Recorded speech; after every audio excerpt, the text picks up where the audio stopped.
ஸ்ரீ சங்கரா TV நேயர்களுக்கு வணக்கம்.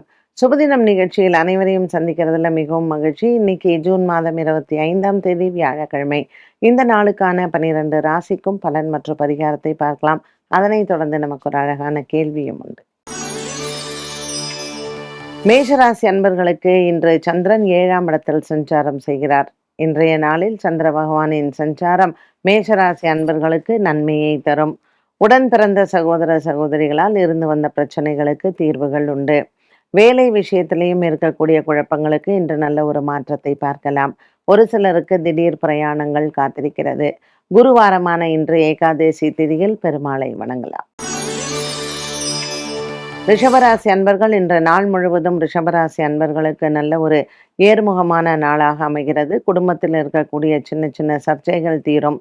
இன்று ராசியில் செவ்வாய் மற்றும் 6ஆம் இடத்தில் சந்திரன் இருப்பதனால் சின்ன மறைமுக எதிரிகளால் சில குழப்பங்கள் வரலாம். குருவாரமான இன்று வீரபத்ரருக்கு வெற்றிலை மாலை சாற்றுவது ரிஷபராசி நேயர்களுக்கு மறைமுக எதிரிகளால் இருக்கக்கூடிய பிரச்சனைகள் தீரும்.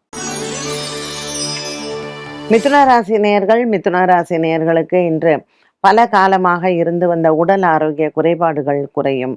ராசியில் சூரியன் மற்றும் புதன் இருப்பதனால் காது மற்றும் தொண்டை சம்பந்தப்பட்ட பிரச்சனைகள், இதற்கு பல நாட்களாக மருத்துவம் எடுத்துக்கொண்டவர்களுக்கு முன்னேற்றங்களை பார்க்கலாம். குடும்பத்தில் இன்று சுபங்கள் பேச நன்மைகளை தரும். திருமண முயற்சிகள் மற்றும் வேலை சம்பந்தப்பட்ட விஷயங்களில் ஆர்வங்கள் காட்டலாம்.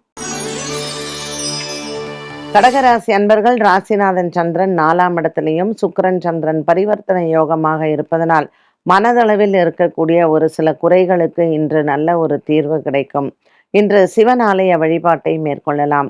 பச்சரிசி தானம் செய்வது நல்ல ஒரு பரிகாரமாகவும் அமைகிறது. கடகராசி அன்பர்களுக்கு இன்று பல நாட்களாக இருந்து வந்த சொந்த பந்தங்கள் மற்றும் விலகி இருப்பவர்கள் மீண்டும் வந்து இணைவது மனதிற்கு ஆறுதலை தரும்.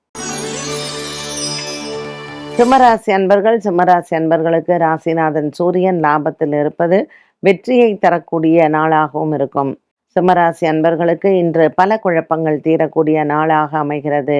புதிய வேலை முயற்சிகள் மற்றும் பழைய வேலையில் சென்று சேருவது, உங்கள் உயர் அதிகாரிகளை சந்திப்பது வெற்றியை தரும்.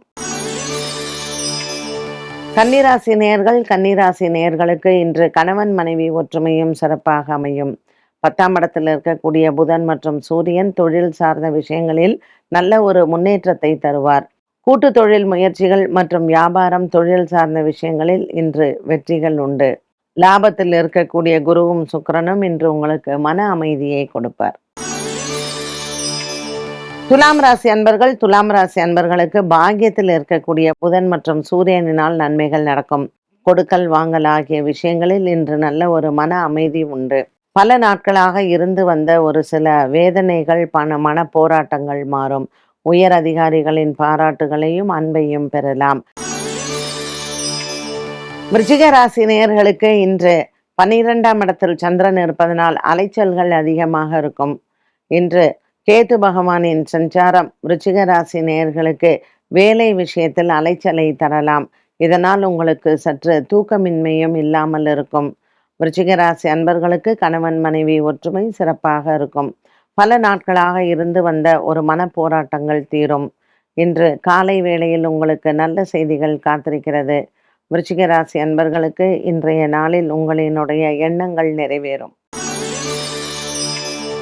தனுசு ராசி அன்பர்களுக்கு இன்று ஆன்மீகத்தில் ஆர்வங்கள் அதிகரிக்கலாம். இன்று நவகிரகத்தில் இருக்கக்கூடிய குரு பகவானை வணங்குவது உங்களினுடைய மனதளவில் இருக்கக்கூடிய குறைகள் தீரும்.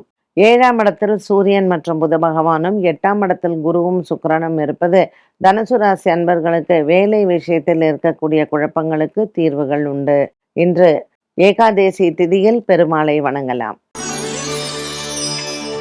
மகர ராசி அன்பர்களுக்கு குடும்ப குழப்பங்கள் குறையும். இன்று உங்கள் பிள்ளைகளால் மன நிம்மதியும் சந்தோஷமும் கிடைக்கும். மகர ராசி அன்பர்களுக்கு 10ஆம் இடத்தில் இருக்கக்கூடிய சந்திரன் சில குழப்பங்களை குறைப்பார். வேலை விஷயத்தில் உங்களுக்கு இடமாற்றங்கள் மற்றும் பதவி உயர்வுகள் காத்திருக்கிறது. கும்பராசி நேயர்களுக்கு இன்று பல நாட்களாக நீங்கள் எடுத்துக்கொண்ட முயற்சிகள் வெற்றியடையும். பிரிந்த தம்பதிகள் ஒன்று கூடக்கூடிய நாளாக இந்த நாள் அமைகிறது. 6ஆம் இடத்தில் இருக்கக்கூடிய குரு மற்றும் சுக்கிரனின் சஞ்சாரம் தன லாபத்தை கொடுக்கும்.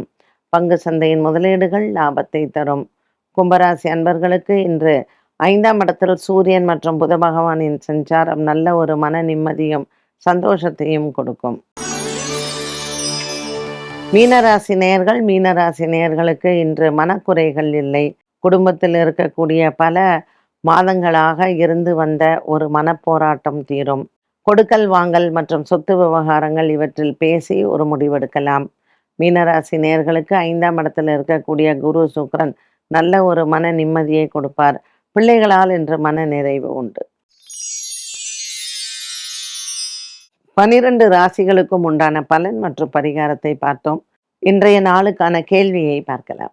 சிம்ம லக்னம், லக்னாதிபதி சூரியன் 7ஆம் இடமான கும்பராசியில் அமர்ந்தால் திருமண வாழ்க்கை எப்படி இருக்கும்? எப்பவுமே சூரியன் 7ஆம் இடத்துல இருக்காருன்னு வச்சுக்கோங்களேன். இப்போ சிம்ம லக்னம் 7ஆம் இடத்துல சூரியன், அதே மாதிரி கன்னி லக்னம் 7ஆம் இடத்துல சூரியன். எப்பவுமே லக்னத்திலேருந்து சூரியன் 7ஆம் இடத்துல இருந்தால் அந்த ஜாதகம் எல்லாமே சூரியன் அஸ்தமன டைமில் பிறந்தது. இப்போ சாயந்தரம் 5:30 6:30 அந்த டைமில் பிறந்ததுன்னு வச்சுக்கோங்களேன். சம்டைம்ஸ் ஏன்னா ஒவ்வொரு நாளும் சூரிய அஸ்தமன டைம் டிஃபர் ஆகும். ஸோ சூரியன் மறைவு இருக்கக்கூடிய அந்த டைம் தான் சாயந்தரம். எந்த ஜாதகத்தில் சூரியன் 7ஆம் இடத்தில் இருந்தாலும் பரிகாரங்கள் செய்ய வேண்டும். ஸோ ஒரு ஸ்தலத்திற்கு போய் செய்யணும் அப்படின்னா சூரியனார் கோவில் போகலாம். சூரியனார் கோயில் போயிட்டு 7 தீபம் ஏற்றி அதே மாதிரி 7 பேருக்கு தயிர் சாதம் அன்னதானம் செய்து 7 பிரதட்சணம் பண்ணணும். இல்லை சப்தமியில் நீங்கள் பண்ணலாம். இப்போ அமாவாசை கழிஞ்ச 7ஆவது நாள், பௌர்ணமி கழிஞ்ச 7ஆவது நாள், அன்றைய நாளில் நீங்கள் சூரியனார் கோயில் போகலாம். கோதுமை இவங்கெல்லாம் தானம் பண்ணலாம். ஞாயிற்றுக்கிழமை கோதுமை தானம் பண்ணாங்கன்னா கணவன் மனைவி ஒற்றுமை நல்லாயிருக்கும். ஸோ சிம்ம லக்னம், லக்னகாரகன் சூரியன் 7ஆம் இடமான சனி வீட்டில் இருந்தால் பரிகாரம் செய்யாமல் திருமணம் செய்ய வேண்டாம். என்ன நேயர்களே, இன்றைய சுபதினம் நிகழ்ச்சி அனைவருக்கும் பயனுள்ளதாக அமைந்திருக்கும். மீண்டும் சந்திக்கும் வரை நன்றி, வணக்கம்.